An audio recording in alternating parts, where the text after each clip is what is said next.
Matagal ka na rin ba sa Hong Kong? Veterano kuno kung tawagin, pero baka veterano ka rin mangutang. Yan ang pinakamalaking problema. Sampal ata yan sa akin no? Paano natin maayos yan? Panoorin nyo po yung episode natin for today.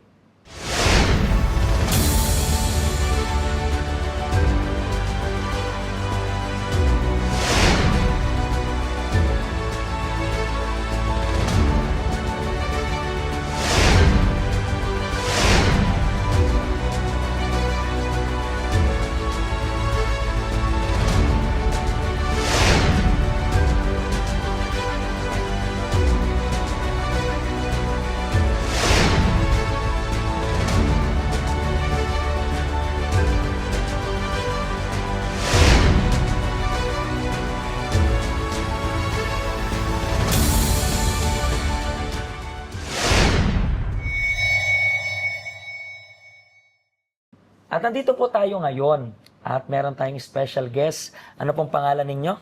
Renelyn Estuche po. Reynalyn, ilang years nang nagtatrabaho abroad? 15 years po. 15 years. Medyo matagal na, ha? Veterano. Kuno kung tawagin. Yes. So, nung nag-decide kang mag-abroad, bakit pumasok sa decision mong Dahil po, Mag-abroad? sa kahirapan po, dahil nag-asawa po ako 21 years old po, so nakitira lang kami sa may biyanan ko po. mahirap makitira na? Mahirap talaga, as Makakarinig in, ka wala ng mga kang, parinig, oo, no? Opo, wala kang boses doon. Saka, parang ang liit ng tingin mo rin sa sarili mo, di ba? Oo, lahat gagawin mo para lang yung ma-impress sila sa Pero kulang pa rin. kulang pa rin. Lahat na ginawa mo, pero kulang. Kulang, opo. So, yun yung time na nag-decide ka mag-abroad. Ilang taon pala yung mga bata at that time? Nung time na yun, Pastor, wala pa po kaming anak. Nag-aaral pa po kami dalawa ng asawa ko. So, pinaaral po nila ako. Pero yung hiya ko ba na hingi yung pambayad sa ganito, yung pambayad. So, siya yung pinaano ko lang, sabi ko mag-abroad ako, sabi ko ganun. So, doon ako nag-apply sa Singapore. So, may flight na ako katapusan noon, pero naano ko na buntis pala. Hindi ko pa na-detect na as in na yung parang na-delay lang po ako. Tapos, uminom po ako ng gamot noon para baka madala siya sa may gamot. Pero hindi siya nadala. So, hindi ko siya tinuloy. So, hindi na ako nag-flight ng Singapore. So, hanggang nagtatlo na yung anak namin, siya yung umalis papunta ng Abu Dhabi. Tapos, siya naman na yung nagluko doon. So, ang hirap kasi nakatira kami sa may bahay nila, yung sa nanay niya. Yung mga mali niyang ginagawa, yung na-tolerate ba? Kailangan mong lunukin kasi Oo, kasi nakitira ka doon eh. pabor na parang gano'n eh. Ako na nga natitira, ako pa yung malakas magreklamo. So, linunok mo lahat ng yun. Oo. Hanggang may nabuntis siya doon, umuwi siya ng Pilipinas. So sabi ko, ano yung mangyayari sa amin pag wala kaming bahay, doon pa rin kami nakatira sa kanila. Hanggang sabi ko, mag-decide na lang ako na ako yung mag-abroad. Maliliit pa yung mga bata, 3 sila. So, yung nag-abroad ka, Hong Kong na agad. Oo, Hong Kong. Nakailang employer ka na rin dito? Marami na? 4 po. 4 na. 4. And sa dami-daming employer, ano yung pinaka-worst na nangyari sa dito? Siguro yung pangalawang amo ko po kasi sobrang demanding yon. Tsaka perfectionist po siya. Kahit na yung holiday mo noon, pagdating mo ng bahay, kailangan pag may nakita siyang dumi, ipakuskus niya yan sa'yo. So talagang Kukuha yan siya ng brush. meticulous, parang ganun, parang perfectionist. Tapos pagkatapos mo nang gawin yon, papasok ka na ng kwarto, hindi pa yan titigil. Pupunta yan ng kwarto mo, dala yung lata ng gatas, katok niya ng katok doon sa may door mo. So, hindi ka talaga makakatulog.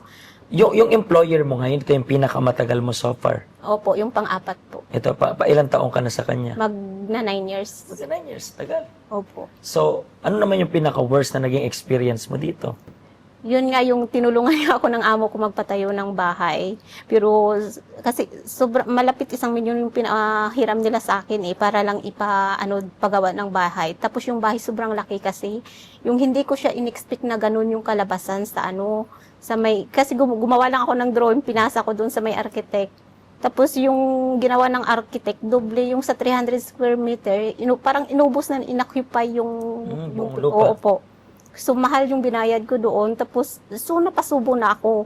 So, dapat, yun na, umutang na ako para lang mapatapos, mapabubungan para makalipat yung mga anak ko doon. So, una mong inutang is magkano? Sa amo ko, mga 700 Thousand. something sa peso po. Sa Tapos, peso. nagpadagdag pa ako. Tapos, nahiya na ako magpadagdag sa kanila. Doon ako umutang sa kaibigan ko gamit yung pangalan niya po. Tapos, Tapos, umutang din ako sa pangalan ko. Yun yung niruling-ruling ko siya, bayad. buhol-buhol na lahat.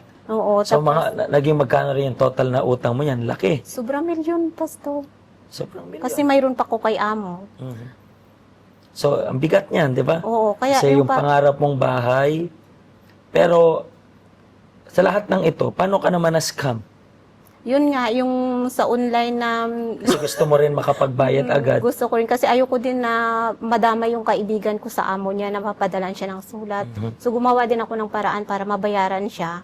Pero sabi niya, hindi mo na to kaya. Dapat sabihin mo na to sa amo mo. So, nung napunta na po ako dito, yun, nagkaroon po ako ng lakas na loob na sabihin kay amo yung totoo. Kaya binayaran ni amo yung kaibigan ko.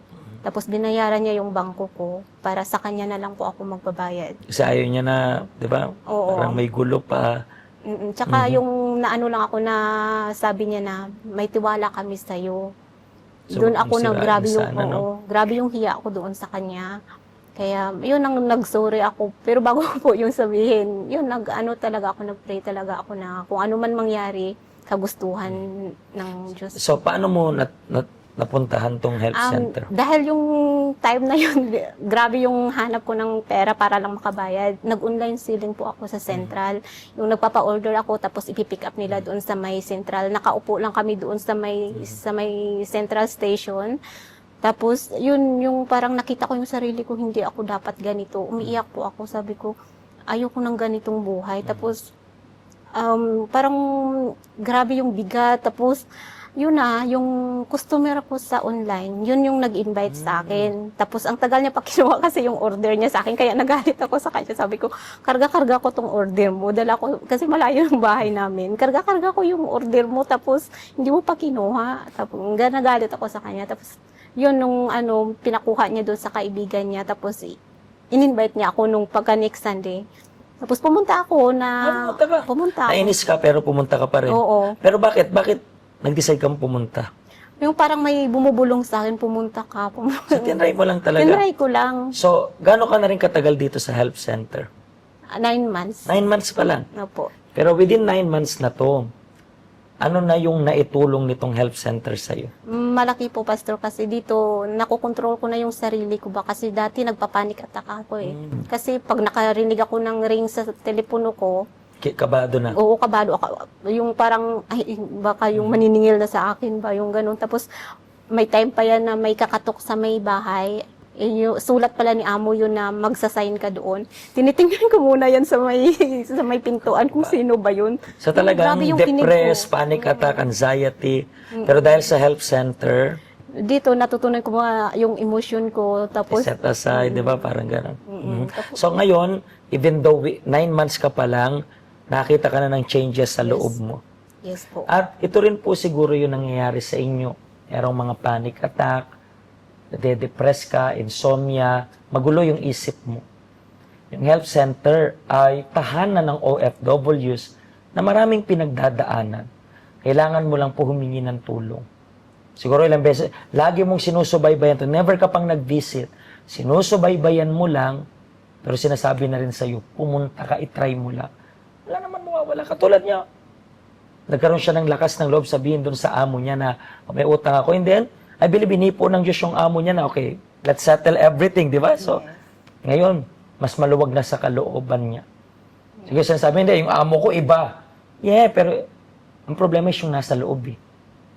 Kapag hindi ka okay sa loob, kahit bayaran pa yan ng lahat ng amo, kung utangera ka. Baguhin natin yung loob mo.